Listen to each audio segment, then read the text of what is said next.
All right, guys, welcome back to Revive School. Here we are in our fifth and final wisdom/poetic book. I mean, think about this. We have gone through all kinds of teachings. We've gone through the book of Job, and we never thought we were going to make it through. Then from Job, we went into Psalms, which I actually absolutely love, but it's really long. And then you went into Proverbs. So you go from David, you go from Job to David to Solomon in the book of Proverbs. Then you go into, I love our little painting over here that Mindy did, Ecclesiastes. And now today is the fifth and final one. It's only going to be 3 lessons. It's probably one of the most interesting ones maybe that I've ever done. And we're going to talk about the Song of Songs, also known as the Song of Solomon. Now think about this. The title, the Song of Songs, Song of Solomon. Kevin, why would it be called the Song of Solomon? Because Solomon wrote it. Solomon wrote it. Now think about this. If you go to 1 Kings 4:32, this is kind of a cool little fact about Solomon. Now if David could sing, surely then his son would have some form of a writing gift, and he does. And it says in 1 Kings 4:32, Solomon, he composed 3,000 proverbs. Well, we got some of that checked off in the book of Proverbs. And then his songs numbered 1,005. I just love the fact that somebody actually counted all of these. Hey, Kevin, I need you to take inventory in the back of my songs. Got it. And then he's counting them back. This is what it is. I mean, Solomon was clearly from Nashville, Tennessee. Kind of kidding. I mean, the guy has a heart for whatever he's writing to turn into a tune. So when it's the Song of Songs or Song of Solomon, really what you're even thinking, and I want you to think about it this way, like the Holy of Holies or the King of Kings mentality. Like, this is the best of the best. Does that make sense? Like what this one song is, and I love Mindy's painting here, is that this is going to be the best that he has.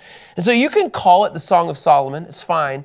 You can call it the Song of Songs. In other words, this is the #1 chart that Solomon has written. But either way, Solomon would have written this, as he ruled over a united kingdom.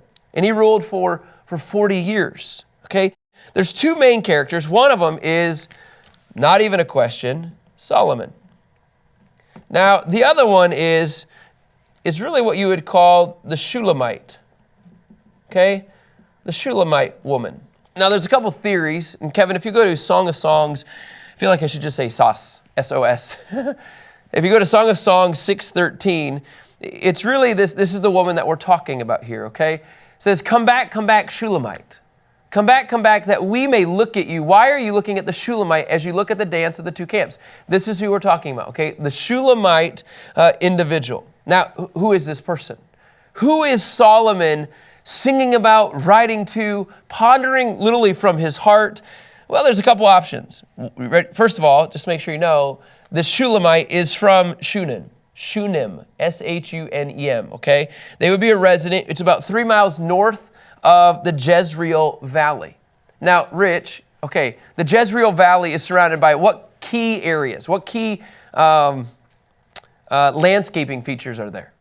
Well, you would have on the east side of the Jezreel Valley, you'd have the Mount of Transfiguration. On the west side, you would have Mount Carmel. Okay, why that's important, thank you, is that this is where she's located. The Jezreel Valley, just so you know, by the end, what's ultimately going to happen in the Jezreel Valley?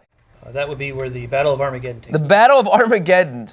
But I think this is cool because you're going to hear in this song, he's going to describe his love for the Shulamite woman, and he's going to describe actually locations around, where she lived. So it would be like me saying, okay, my wife is Laura. We've been married for 17 plus years. It'd be like all of a sudden me describing my wife, as, you remind me of the Lost Lake eyes. Like you're going to start using physical descriptions in places. Rich, that's pretty good, wasn't it, for the doves? So like you're going to start describing these places as a reminder for your love for that person. So that's what he's doing. So she is 3 miles north of Jezreel Valley. Now, who is this person? We don't really know. I'll throw out some options. One could be maybe Pharaoh's daughter. Although I love this one, there's no evidence of this. So I love it. It could be, but there's not really a chance. Another one is maybe Abishag, A-B-I-S-H-A-G. This is the Shunammite who cared for David. Okay, just a thought, somebody who took care of Solomon's dad.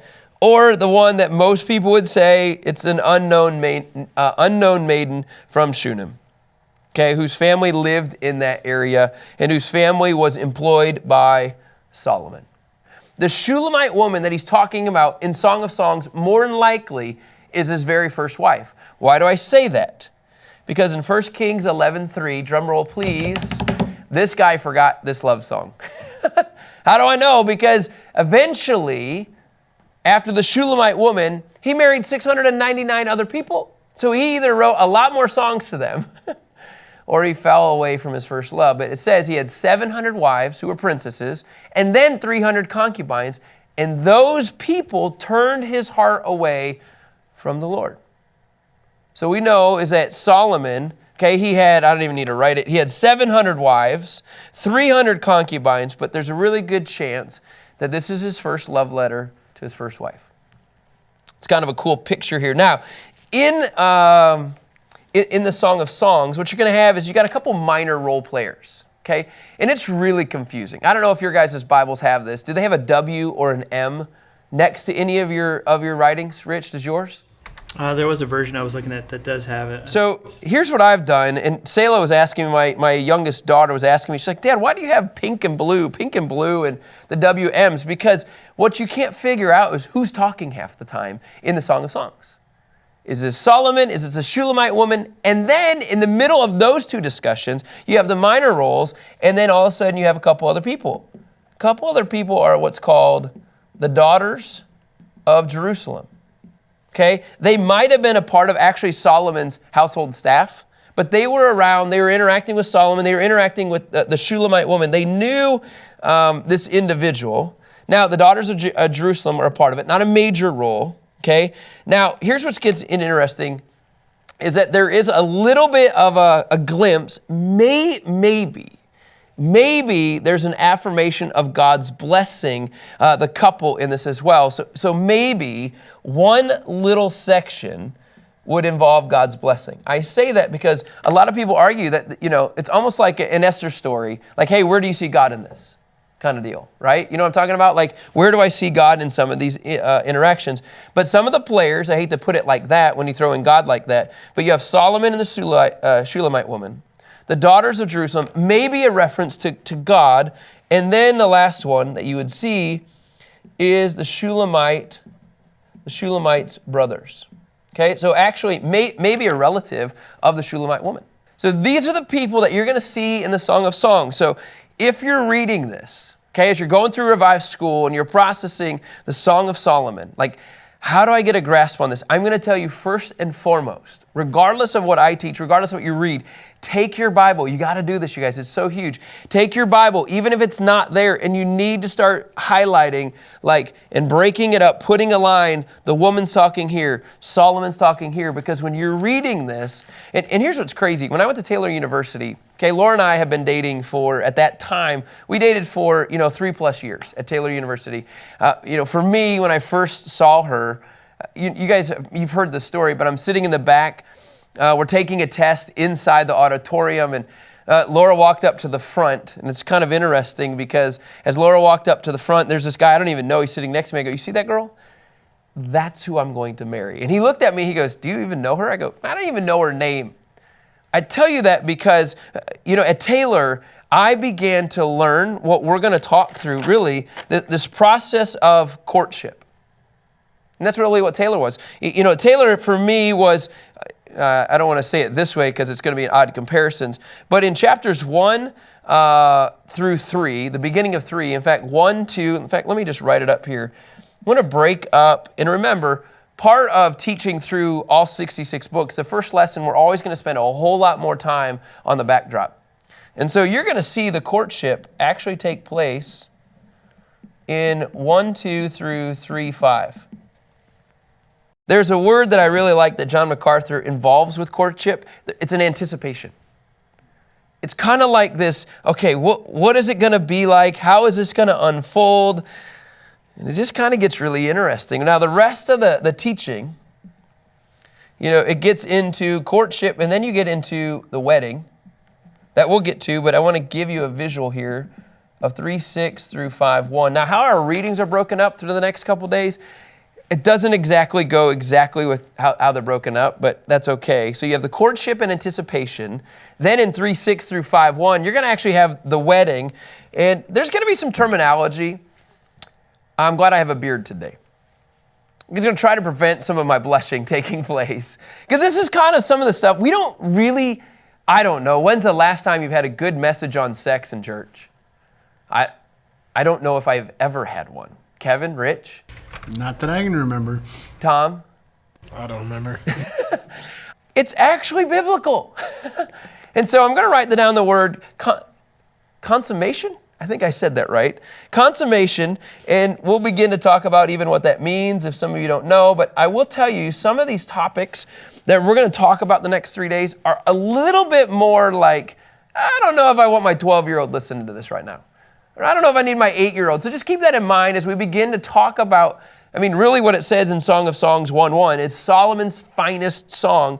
Think about it. He's writing a letter about courting a girl. Like, that's what we're talking about. Like, this is a dating section that we will begin to get into. And remember, if I'm going to start going back to my buddy Dave Perkins from Omaha, who was, my best friend in college, and I said, Dave, I found the girl that I want to date. I found the girl, that I want to spend my life with. And then I begin describing her to Dave. Like, I'm going to be pretty honest. That's really what this is. This is an honest letter that says, man, I really like this girl. And into the point of courtship and anticipation, it's going to get to, we're going to see the wedding and the consummation. And then finally, what you're going to even see is, let me just write it a little bit different here, the marriage. So like you talk about the wedding, the consummation, the marriage, and then you're going to even begin to talk about the celebration. But what I like about this book that I did not see and didn't even know, to be honest, was that there's tough times, even after the wedding and in their marriage. They walk through a mini revival in their sexual relations. Like, that's what they do. They begin to unfold this process of how do we make progress in this area of our life? And I just want to tell you now, very simple, like when I say the word sex and I talk about marital relations, you guys, it's designed by God. And so we really shouldn't have to blush, but we do because the enemy has completely abused this. That's really what's happened, you guys. And so for me, I'm just going to talk practically. Like, I just want to get back to a better understanding. Why? Because I want this to help my marriage. I want this to help my daughters and my son learn what does it look like to have a healthy sexual relationship with your married person. That's really what this comes down to. And here's the craziest thing. All of this, remember, all of this, we're after for one word. All of this should point to the Messiah. So how on earth does sex between man and woman, relationships between man and woman, how does that point to the Messiah? Well, here's what I love. What you're going to begin to see is how does a bridegroom and the bride interact? And ultimately, Kevin, as we discussed offline here, ultimately what I really like is that there is a marriage theme here. Okay, now think about this, and I've already talked about how this sensual pleasure or lustful perversion has taken it one way. But think about it. God's plan of marriage, it's a picture of sexual intimacy between two people, which ultimately is a picture between, can I just say this, Christ and the church. Like, He wants us to be so intimate with the Lord. Like, this is a picture about what He's longing for His people. Like, whoa, did you just go from the intimacy part? Yes, I did. And I love this picture, and I love this painting of Mindy. It's an incredible picture of the bridegroom and the bride, and they're longing to connect. And we'll talk about all the intimate things from the honey to the pomegranates to the doves and to the apples and to the grapes. Like, all of this is going to point to the intimacy that He's longing for us to have with Him. Now, some people have gone so far, though, you guys, and I will not do this. They'll go so far that it doesn't have anything to do with an actual human relationship. This song is about Solomon and his wife that he loves. Like, there's no way around it. It is truly about two people. And so I don't want to just say, no, discredit that. No, this is something that we can learn from.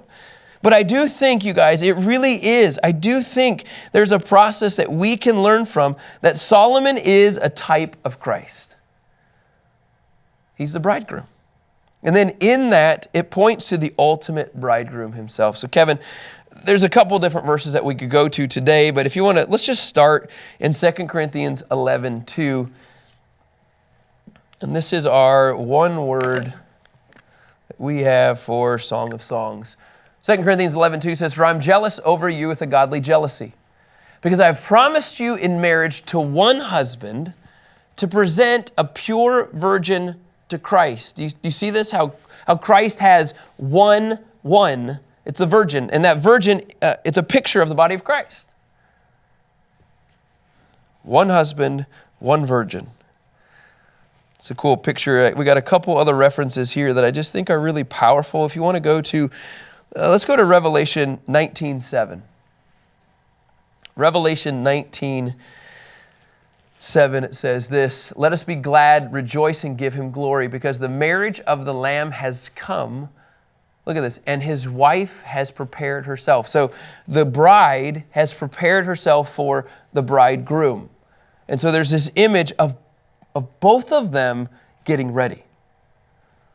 And that's what you're going to see in this love story of the Song of Songs. You're going to see truly a love story. Now, not many people maybe don't know in the Gentile perspective, on the 8th day of Passover, the Jewish folks actually read the Song of Songs.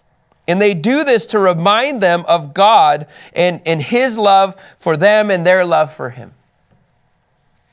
It's the Shema.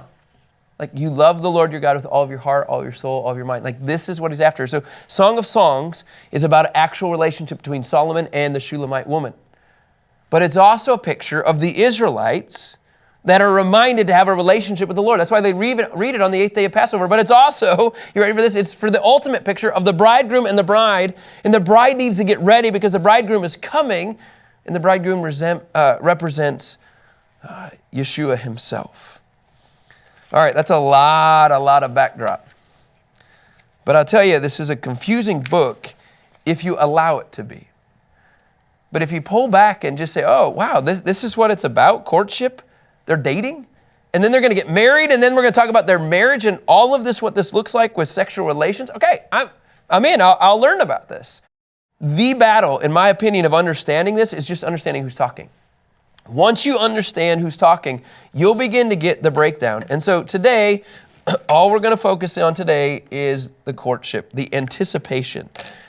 Now, okay, from the very beginning, in verse 2 through 4a, okay, what you're going to begin to see is the Shulamite woman, okay? And she says in verse 2, "Oh, that he would kiss me with the kisses of his mouth." So she's describing, Kevin, who? Solomon. So she's longing that he would kiss her with the kisses of his mouth. "For your love is more delightful than wine. The fragrance of your perfume is intoxicating. Your name is perfume poured out." Don't you remember dating, Michelle or Shelly or Susan, you guys? And like, for me, whenever Laura's name was mentioned when I was dating, like, I don't know, there was just something like this, call me cheesy, but it was like my heart just started to flutter. Like, I just want to be around her. It's like there's this image of, oh, that he would kiss me. Now, I'm just going to say this. Laura and I had our first kiss. It was really not good. It wasn't like a seasoned kisser back then, just so you guys know. And we had a kiss. First kiss was at Ball State University, okay, in Muncie, Indiana, to the music. You ready? Not proud of this, but it's kind of cool, to the Eye of the Tiger. No way. Totally. We were eating, you ready for this? Hey, I'm serious. We were eating wings and chicken. That's even funnier. And the Eye of the Tiger came up, and I just thought, well, now's my time to make a move. So I went and made a kiss, and I'm just going to tell you, it was an awkward kiss, not because of her, but probably because of me. I was just excited. I was like, this is fighting music, and I'm kissing a girl, and chicken wings. Like, there's just a lot of emotions going on in my head, and I'm in college, and I'm like, whoa. And so here's why I wanted to tell the story. We're all done. Okay, I knew it wasn't the greatest kiss, and I knew that, I hope I didn't screw it up, Okay, we go back to Taylor. Laura goes to East Olson. I go to Second West. I get a phone call. She called me, and she said, hey, will you come back for a second? I was like, sure. And I thought, you guys, I was done. Like, oh, man, it was a horrible kiss. I can't believe I screwed this up. Like, I've been trying to court her. I've been trying to be her best friend. Like, literally, we've been friends, and I was like, don't screw this up, Kyle. And she calls me back, And she just wanted to kiss me again. She wanted to improve our first kiss. Like this right here. Oh, that he would kiss me? Yes. My wife apparently read this. My point is this, is like that's the longing. In dating, there's an anticipation. I want to connect. Like that's it. Whether the music is playing in the background or not. Is there a different song? No, and we redeemed the kiss. I'll just say that. So I remember going back to Taylor, to the guys, and I was like, dude, she called me. And she just called to kiss me. I was like, I didn't say it like that. I was like, yeah, she called me. We did a kiss.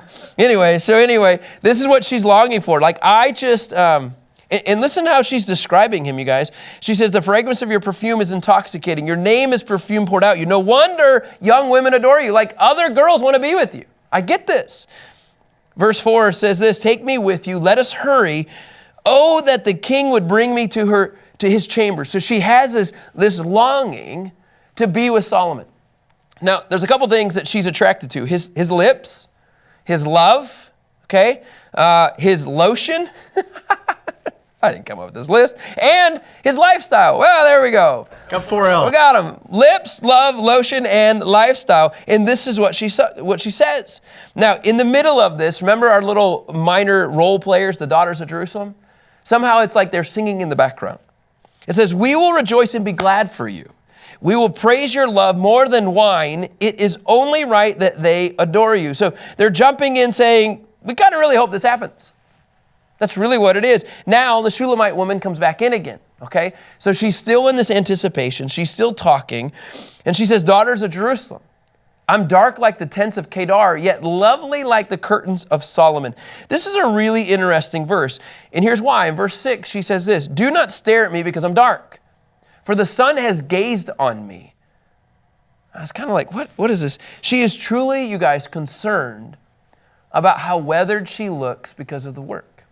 She's concerned about being dark, sun complex, like this dark complexion. And she says, my mother's sons were angry with me, AKA brothers. They made me a keeper of the vineyards. I've not kept my own vineyard. She's concerned about her own appearance. In other words, Nelson's commentary says this, she's comparing herself to the city maidens.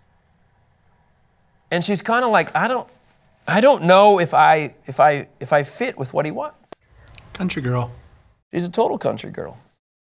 And then in verse 7, it says this, the Shulamite says, tell me, you the one I love, where do you pasture your sheep? Where do you let them rest at noon? Why should I be like the one who veils herself beside the flocks of your companions?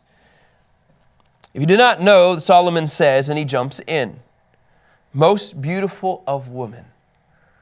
So he just rests assured her. He's like, you know what? You're the best of the best. Don't worry about what you just said. I love you. He doesn't say that, but he says at that point, he says, you're absolutely stunning.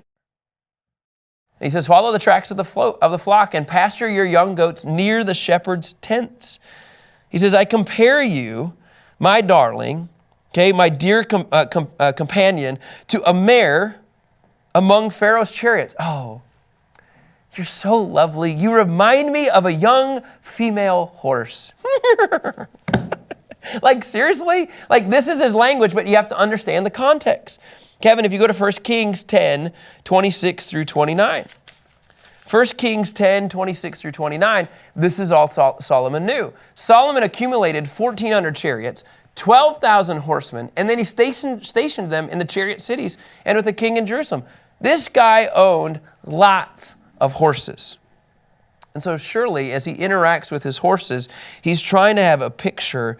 And I think it's an absolutely beautiful picture. And he says in verse 10, your cheeks are beautiful with jewelry, your neck with its necklace. We will, and then he begins to even say, and don't you like this when you date? This is what I love about this. When you date, you give like gifts. You give these things. And he says, don't worry, we're going to make gold jewelry for you, accented with silver and those heart boxes with chocolates. Maybe a Starbucks gift card. But Solomon is saying, look, you're the most beautiful of all, and I'm going to give you everything that you need. And then the Shulamite woman responds in verse 12. Now remember, this is a song that Solomon is writing. It says, while the king is on his couch, my perfume releases its fragrance. So now there's this anticipation, you guys, this anticipation of courtship. And the scripture says in verse 13, my love, which is talking about sexual love. Just so you know, there's different types of love that it's written about. But my sexual love is a sachet of myrrh to me, spending the night between my breasts. In other words, she's going to have a necklace around her, and there's going to be this aroma of aromatic gum is really what it is, from the balsam tree made into perfume. It can be either into liquid or solid, but she's going to wear something around her chest that is truly going to be like a smell that's going to draw Solomon to her. And then she continues on and she says this, my love, again, same mentality, is a cluster of henna blossoms to me. In the vineyards of En-Gedi. Like there's this incredible picture that we have here. When I think of En-Gedi, like I love En-Gedi because this is a place, a couple things, where David found protection from Saul, right? He came here and he got refreshed, renewed. And so when I hear Song of Solomon, when I hear in verse 14, my love is a cluster of henna blossoms to me in the vineyards of En-Gedi, what I hear is your presence, my presence, like there's something really refreshing about this. There's something like, I want that. I want to jump in. I want to be a part of this. That's what she's saying. And then in verse 15, Solomon responds. Yeah. Amen. How beautiful you are, my darling. How beautiful your eyes are doves. I mean, the eye mentality, okay? Purity, innocence, beauty. And I love what Mindy painted up here. She has two doves and they're looking each other with the eyes. He says, how beautiful you are, my darling. How beautiful, how very beautiful your eyes are doves. John MacArthur says it's this deep smoke gray eyes of the dove. And then finally in 16 and 17, it's a neat picture here, in my opinion, of verse 16. The Shulamite woman says, how handsome you are. So he responds, right? And now all of a sudden she is now saying, it's just this beautiful courtship, this anticipation of what it would actually be like. And I'm just going to tell you, they're talking about being married. They're talking about actually consummation. They're talking about sexual relations. And they're saying, oh, what it would look like. So she says, how handsome you are, my love. How delightful. Our bed is lush with foliage. The beams of our house are cedars and our rafters are cypresses. You guys, at this point, they're still dating. So like this is the mindset of, oh, what it would be like. I do think it's interesting, and I just want to say this, even to have the beams of our house of cedars. Like if you're laying in a bed and you look up, you could probably see these cedar beams. So as they're experiencing their sexual relations, they're looking up. God has completely provided everything that they need, and they realize that they want to be with one another. And so hence you have a courtship. Now nothing has happened at this point, just so you guys know. Nothing has unfolded, but this is where we're going to go as we continue the story of Solomon and the Shulamite woman. Now I want to say this though. There's a lot more in the rest of this chapter. We'll begin to keep tying this in as we go through the next couple days. But it's really, really important to understand that the bridegroom and the bride are a picture of the bridegroom and the bride, Jesus and the church. And it needs to stay pure. That's what we'll get to tomorrow. Thanks.